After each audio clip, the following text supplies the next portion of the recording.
Hello, friends. So, this is not the best of times to be alive. Let's face it. The world can feel like a very dark place nowadays. But hey, if there's one thing that always brings me joy, it's seeing your comments and reading what you have to say. Sometimes you guys leave such interesting comments and questions, and I want to take some time to answer them today. Oh, So let's get started. Q, did you get your name from John Carpenter's The Thing? To which I would ask, did John Carpenter get his name from something else? Because he was born in 1948 and The Thing was made in 1982. There is nothing wrong with asking questions. In fact, I love when you guys ask questions because it gives me a chance to talk about stuff that I may not have talked about otherwise. But sometimes those questions are so bizarre that there's no way I could have predicted them. And this is one of those questions. It's like, how would I have known that John Carpenter fans are out there wondering about this stuff? I don't know. Do people even ask him this question? Probably not.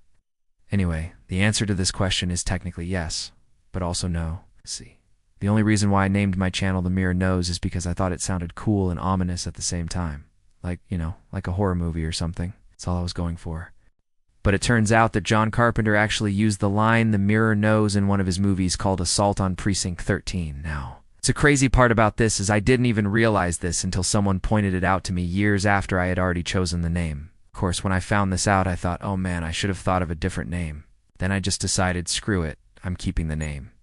This is before I knew that a lot of people were find their way to my channel through Google searches related to The Thing. So yeah, this is probably the most common question I get from new viewers, especially if they haven't watched any of my videos yet and they just read my channel name. So I figured I might as well address it.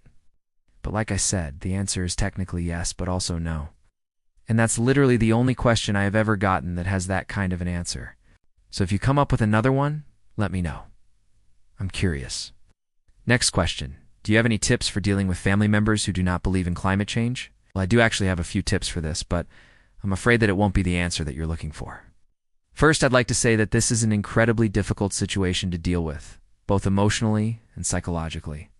It's hard enough to process our own grief over what's happening to the planet, let alone having to deal with other people's denial, especially when those people are supposed to care about you and love you and want what's best for you. And that's why tip no want is try to remember that you cannot control other people. You can only control yourself. So if your family members don't believe in climate change, then that's their problem to deal with, not yours. Of course, this doesn't mean you have to accept their views. In fact, I think it's very important that you continue to educate yourself about climate change and environmental issues in general, even if it feels like it's just making you more depressed. Knowledge is power, as they say. And the more you know, the better equipped you will be to deal with this situation. Whether that means coming up with clever comebacks to your uncle's flat earth theories, or knowing enough science to convince your mom that vaccines are safe. Plus, it'll make you feel good about yourself. We need more smart people in this world, not less. Now, speaking of coping mechanisms, I have one more piece of advice for you. I can't remember where I heard this, but recently I've been trying to remind myself that the world is full of dumb people, and that it's okay. The world was never meant to be fair. The deck is stacked against us from the start. Just look at how many problems we have created for ourselves by trying to live sustainably. And now those same problems are preventing us from finding solutions to those problems. It's depressing, I know. But here's the thing. If you want to see the glass half empty, then sure, that's an option. But you can also choose to see it half full. The world is full of dumb people, and that's okay. There's nothing you can do about it. But that doesn't mean that you have to be miserable. So don't be miserable. Be happy instead. After all, life is short and the planet is on fire, so you might as well enjoy it while you can. Next question. Where do you see yourself in 10 years? Well, here's the thing. When I started this channel, I didn't start it with the intention of being a full-time YouTuber. In fact, I was still working as a chef when I uploaded my first video back in 2015. My goal was simply to upload a video every week while I continued doing my other job. That was literally it. So it really hasn't been a surprise to me that I haven't become a full-time YouTuber, because I didn't set out to become one. But maybe that's where the difference lies. Maybe the difference between people who become successful at whatever they do and people who do unto is that successful people set out to do things and unsuccessful people do unto. I don't know. All I know is that I'm not successful. I'm not even trying to be. I just do what I do because I enjoy it. So in 10 years, I guess I'll probably still be doing the same thing.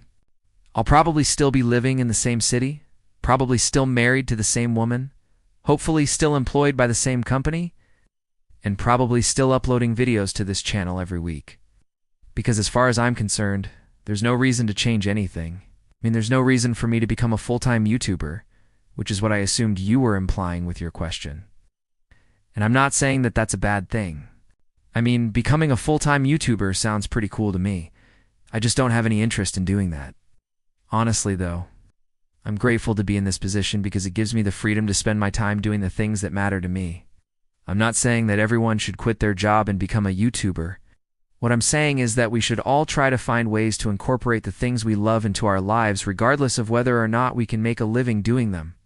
And if you're in a position where you can do that, then count yourself among the lucky ones. Next question. Are you a fan of death metal music? To which I would ask, what does that mean? Okay, this is a weird question, but I'll try my best to answer it. I have heard a few death metal songs in my life, but I'm not really familiar with the genre. Actually, I have no idea what death metal music even sounds like.